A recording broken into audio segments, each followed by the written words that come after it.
대장동 의혹, 이것이 지지부진하던 가운데 이제 오히려 이재명 후보가 특검하자 이렇게 나섰습니다.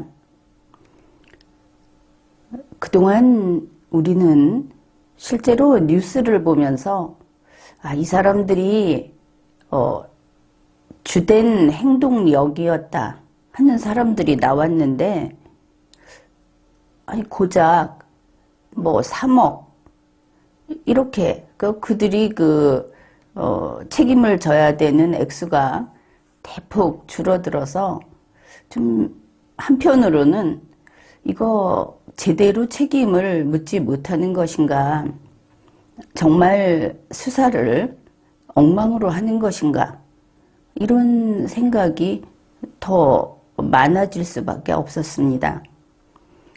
수사기관에서는 좀 답답할 겁니다.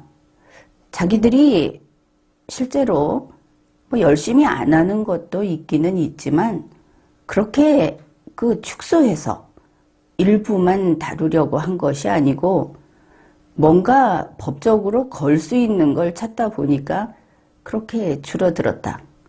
물론 제대로 하면은 더 많이 끌려 나오기는 할 겁니다. 일단 그 부분에서 국민들이 더 분노할 수밖에 없는 것이죠. 문재인 민주당 정권으로서는 다들 자기들 책임인 것은 분명하지만 한편으로는 속을 끓이고 있을 겁니다. 이게 정말 이렇게 가는 것인가. 지금 나와 있는 그 액수가 1조 원대 이러고 있으니까 저거 다 우리가 덤탱이를 쓰는 것인가, 이렇게 좀 불안해하고 있을 겁니다. 그러면 대장동 의혹, 대장동 비리, 이게 무엇인가? 어째서 이재명 후보도 그거 발뺌을 자꾸 하면서 나도 나보다 앞에 있던 정권이 저질러 놓은 것을 나도 똑같이 했을 뿐이다, 사실은 이런 이야기를 하고 있죠. 그러면은 대장동 사건이라고 하는 것이 분명히 잘못됐으니까 제대로 밝혀야 할 겁니다. 그러니 이것이 따지고 보면은 문재인 민주당 정권에 대한 천벌이 될 수도 있다, 그렇게 볼 여지가 있습니다.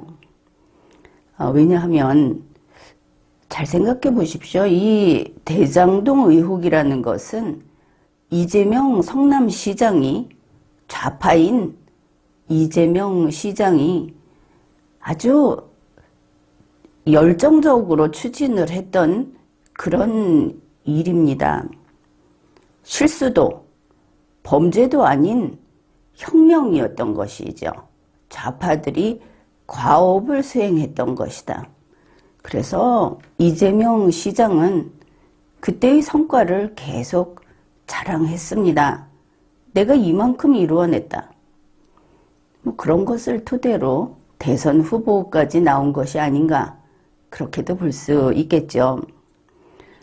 바로 이 토지 공개념, 국토 보유세, 그리고 우리가 잘 알고 있는 소득주도 성장, 또 리마연에서 내놓은 보고서에 있듯이 소유의 배제, 그러니 이 땅에서 개인이 소유하는 것을 없애자 하는 이런 것들은 아주 오랜 좌파들의 꿈입니다.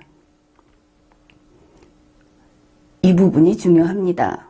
이것은 꿈이라는 것이죠.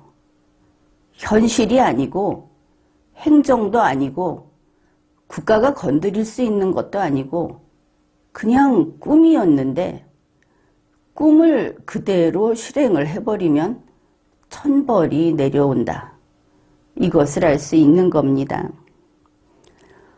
그래서 그 꿈을 이룬 이재명 성남시장, 그 이야기를 해봅시다.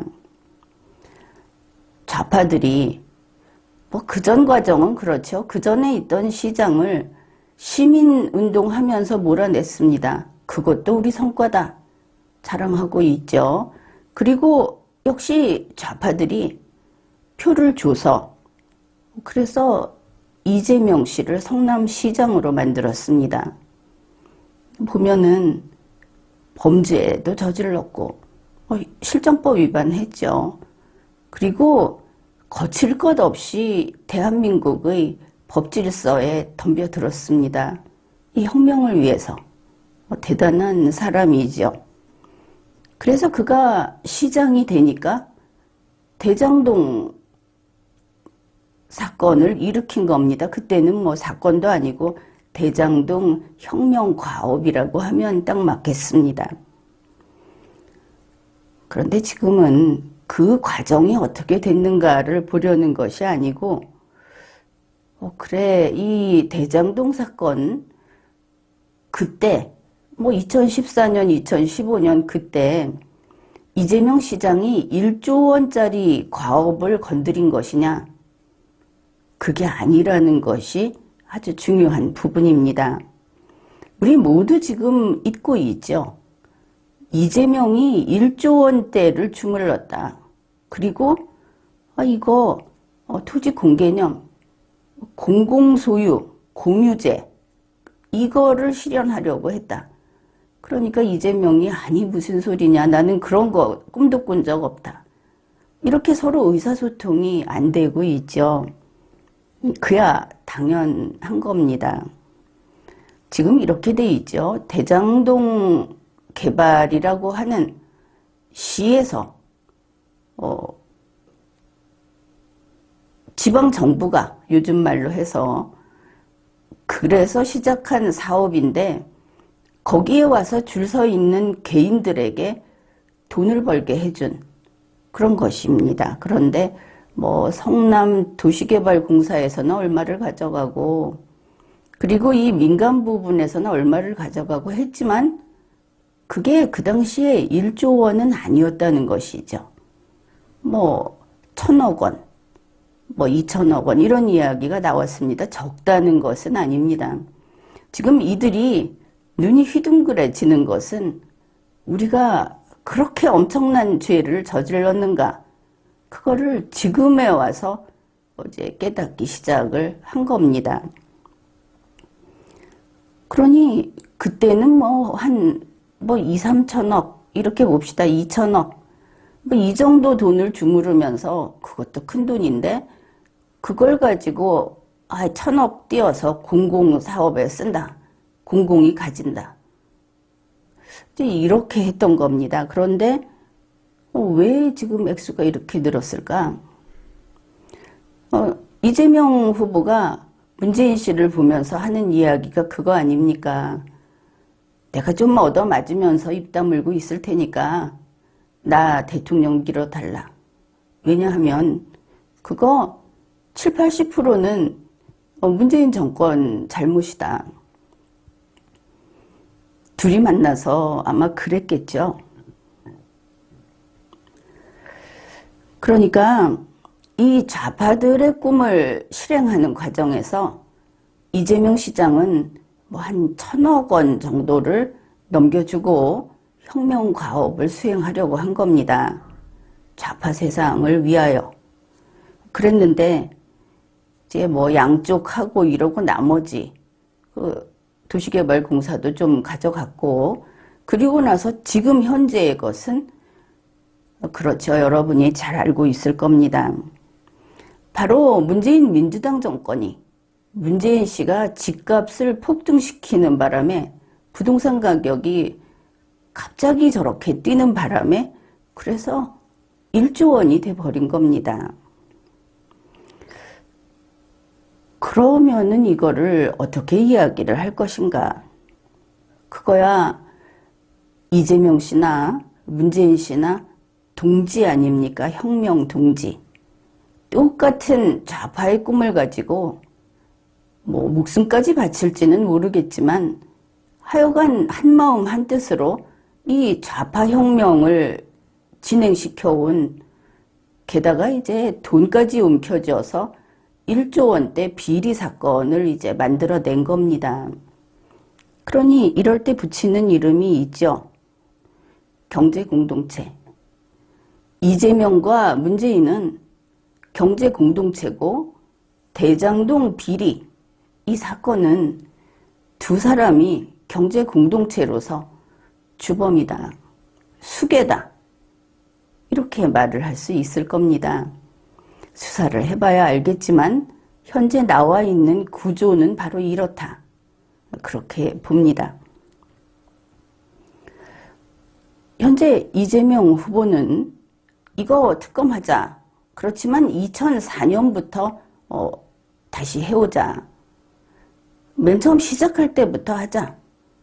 이렇게 우기고 있습니다. 그러면은 그게 뭐 보수 정권 때 사건이다 이렇게 풀어가려고 그러면서 선거에서 홍보전으로 써먹고 나중에는 될 대로 되라 하고 선거 이기면 힘으로 누르겠다. 이런 계산일까?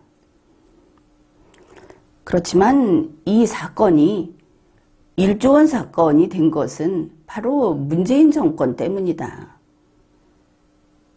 아무리 2004년 이렇게 이야기를 해봤자 그쪽은 개인 비리고 잘해봤자 개인 비리고 이번에는 정권의 정책 실패에다가 거기에 이 혁명 정신이 개입된 거다. 차원이 다른 것이죠. 참 이상한 게 집값을 잡겠다 하고 좌파들이 이 국민의 소유권을 통제하기 시작하면 항상 집값이 뛰었습니다. 부동산 정책은 항상 실패를 했습니다. 좌파 정권에서. 그런데 이번에 문재인 정권은 더 심했죠. 그것은 왜냐하면 이게 좌파 정권이면서 거기다가 돈에 눈이 먼 부패한 정권이었기 때문에 이렇게 더 심해진 것을 알 수 있습니다. 만일 이것이 문재인 정권이 아니라 보수 정권이 그 다음에 이어서 왔다고 한다면은 지금 결과를 보면은 한 2천억짜리 부동산 부패 사건이었을 겁니다. 부패가 개입이 됐다 하더라도 지금 보면 부패보다는 그냥 부동산 투기 이쪽이 좀 가까워 보이죠. 그런데 그게 아니고 지금은 1조 원 사건이 됐고 부패 사건이 됐습니다. 2천억짜리였으면 그 개인들이 뭔가 편법을 썼다. 뭐 은행하고 거래를 다르게 했다. 그거 2천억어치 처벌을 했으면 될 겁니다. 근데 지금은 시장이 이것을 주도했죠. 시에서. 그렇기 때문에 이제 이재명이 1조로 만들었고 이재명과 문재인이 경제 공동체로 1조로 만들었기 때문에 1조만큼 단죄를 해야 하는 겁니다. 대장동 사건의 그 구조, 골조는 바로 이렇다. 그것이 중요합니다. 지금까지 리걸마인드 연구소였습니다.